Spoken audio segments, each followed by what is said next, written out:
नमस्कार, जय हो बाबा नीम करौली जी के। आज हम आपको उस घटना के बारे में बताते हैं जब बाबा जी के सामने मेडिकल साइंस ने भी हार मान ली थी। ये घटना 1955 के आसपास की है। केहर सिंह बाबा जी के भक्त थे। केहर सिंह के छोटे लड़के का नाम आनंद था तथा उसकी उम्र 13 या 14 साल की होगी। आनंद की एक आंख बचपन से ही खराब थी, इस कारण आनंद चश्मा लगाता था। 2 जनवरी 1958 को आनंद अपनी बहन के साथ अखरोट को गेंद बनाकर खेल रहा था। खेलते खेलते अखरोट आनंद के चश्मे पर लग जाता है, जिससे चश्मा फूट गया और चश्मे का कांच आनंद की सही आंख के अंदर चला गया। आंख से खून निकलने लगा, जिसे देखकर आनंद की बहन कुसुम घबरा गई और घबराकर अपने पिताजी को टेलीफोन पर बताया कि आनंद की आंख फूट गई है। केहर सिंह भागे भागे घर आए और बेटे को लेकर मेडिकल कॉलेज गए। मेडिकल कॉलेज में आंख से कांच के बड़े बड़े टुकड़े निकाल दिए गए। तब भी 20 से 22 छोटे टुकड़े पुतली और आंख के अन्य भागों में घुसे हुए थे, जिनको निकाल पाना संभव नहीं था। आनंद की एक आंख जन्म से ही खराब थी और एक आंख अब खराब हो चुकी थी। केहर सिंह आनंद की आंखों की वजह से बहुत परेशान रहते थे। केहर सिंह को डॉक्टर मेरा और अन्य ने सलाह दी कि बेटे को लेकर सीतापुर जाओ और ऑपरेशन करा लो। एक दिन आनंद ने अपनी बहन से कहा कि बहन, जब तुम ससुराल जाओगी तो मुझको भी लेकर चलना। मैं तुम्हारा काम कर दिया करूँगा और तुम मुझको खाना खिला दिया करना। जब शाम को पिताजी घर आए तो बहन कुसुम ने सारी बातें पिताजी को बताई। कुसुम की ये बातें सुनकर केहर सिंह जी अंदर से टूट गए। इस बात को सोचकर रात को लेटे लेटे रोने लगे और कहने लगे, भगवान, मेरे पापों की सजा मेरे बेटे को ना दे। इतने में टेलीफोन बजता है। केहर सिंह ने बेमन से टेलीफोन उठाया तो उधर से बाबा जी की आवाज आई।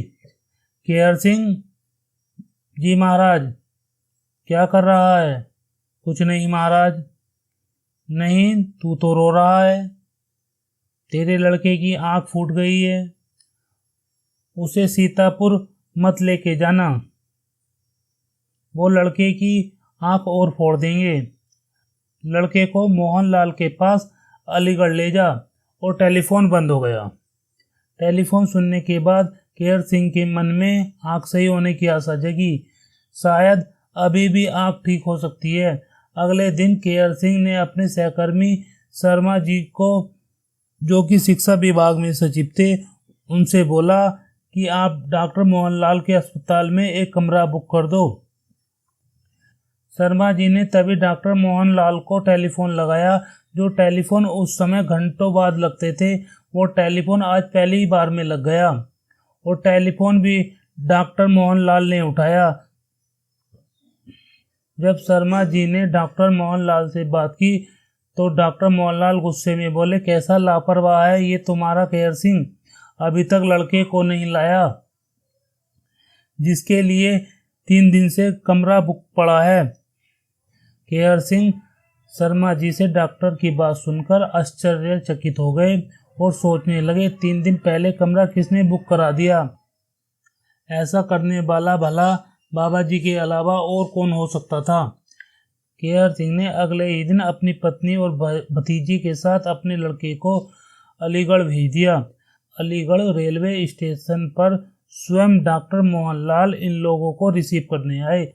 जरा सोचो, शहर का कोई व्यस्त डॉक्टर कभी अपने मरीज को रेलवे स्टेशन पर रिसीव करने आ सकता है क्या? ये सब बाबा जी की कृपा से ही हो रहा था। 8 दिन तक 7 डॉक्टरों ने लड़के की आंख पर रिसर्च किया। 7 में से 6 डॉक्टरों ने ऑपरेशन ना करने की सलाह दी, पर डॉक्टर शुक्ला जी ने ऑपरेशन करने की हिम्मत दिखाई और बोले, इस पार या उस पार, लड़के की आंख तो वैसे भी खराब हो चुकी है। डॉक्टर शुक्ला भी ऑपरेशन करने के बाद कांच के कुछ ही टुकड़े निकाल पाए। 18 से 20 टुकड़े अभी भी आंख के अंदर ही थे, जो कि आंख का हिस्सा बन चुके थे। उनको निकालने का एक ही तरीका था कि आंख को ही निकाल दिया जाए। आनंद की आंख पर पट्टी बांधकर घर भेज दिया और शर्मा जी को टेलीफोन पर सॉरी बोल दिया गया। जब आंख की पट्टी खुली तो लड़के को दिखाई तो देने लगा, पर हर चीज की 18 से 20 आकृतियां नजर आती थीं। लड़का ना किसी चीज ना किसी इंसान को पहचान सकता था। आंख में धसे 18 से 20 कांच के टुकड़े अब आंखें 18 से 20 लेंस बन चुके थे। केहर सिंह हताश होकर परिवार के लोगों के कहने पर आनंद को किसी दूसरे बाबा के पास लेकर गए। केहर सिंह का पूरा परिवार उन बाबा का भक्त था और परिवार वाले नीम करोली बाबा से चिढ़ते थे। उन बाबा ने केहर सिंह को राय दी, बच्चा, चांद की किरणों में बड़े गुण हैं, बड़ी शक्ति है। लड़के को कहो रोज रात को चांद को देखा करे। यह भी किया, पर लड़का 18-20 चांद की आकृतियां ही बताता था। अब केहर सिंह जी मन मारकर बैठ गए थे। एक दिन केहर सिंह के टेलीफोन की घंटी बजी। उधर से बाबा जी बोल रहे थे, केहर सिंह क्या कर रहा है? यहाँ आजा, लल्लू दादा के घर पर मैं यही हूँ। केहर सिंह आनंद को लेकर लल्लू दादा के घर पहुंचे। केहर सिंह ने बाबा को प्रणाम किया। आनंद ने बाबा जी को प्रणाम नहीं किया, बस खड़ा रहा।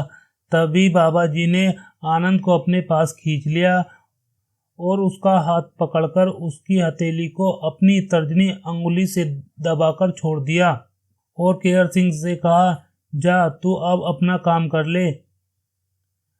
मन ही मन केहर सिंह को बहुत रोष आया कि इतनी दूर बुलाया भी और इतनी जल्दी भेज भी दिया।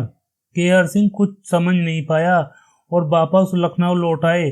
अब कुछ दिन बाद केहर सिंह ने लड़के को किताब लिए देखा तो पूछा, बेटा क्या कर रहे हो? लड़के ने जवाब दिया, पिताजी मैं किताब पढ़ रहा हूँ। और फिर लड़के ने किताब पढ़कर केहर सिंह को सुनाई। कहाँ गई वो 18-20 आकृतियाँ, जबकि 18-20 कांच के टुकड़े आज भी लड़के की आंखों में जोके तो थे। डॉक्टर मेहरा और डॉक्टर लाल ने ये सुनकर दोबारा लड़के की आंख का परीक्षण किया तो देखा कि कांच के टुकड़े लड़के की आंख में जस के तस हैं। डॉक्टर मेहरा ने तो लड़के की आंख का पूरा इतिहास लिखकर अंत में बोल दिया, ऐसा तो केवल देवीय कृपा से ही हो सकता है, ऐसा मेडिकल साइंस में मुमकिन ही नहीं है। और डॉक्टर मोहनलाल ने शर्मा जी से कहा, ये नीम करोली बाबा मैंने तो कभी इनको देखा ही नहीं, पर मेरे पास आए दिन ये आंखों के मरीजों को भेजते रहते हैं। बाद में लड़के ने अपनी एमए तक की पढ़ाई पूरी की। तब ही तो हमने कहा था कि बाबा जी के सामने मेडिकल साइंस भी फेल है। इस तरह की और जानकारी पाने के लिए हमारे YouTube चैनल को सब्सक्राइब कीजिए और बेल आइकन पर क्लिक करना ना भूलें। इससे आपको बाबा जी से जुड़े चमत्कार का नोटिफिकेशन मिलता रहेगा। और वीडियो को ज़्यादा से ज़्यादा शेयर करें, क्योंकि बाबा जी के चमत्कारों की जानकारी अन्य लोगों तक भी पहुंचाई जा सके। जय हो बाबा जी की।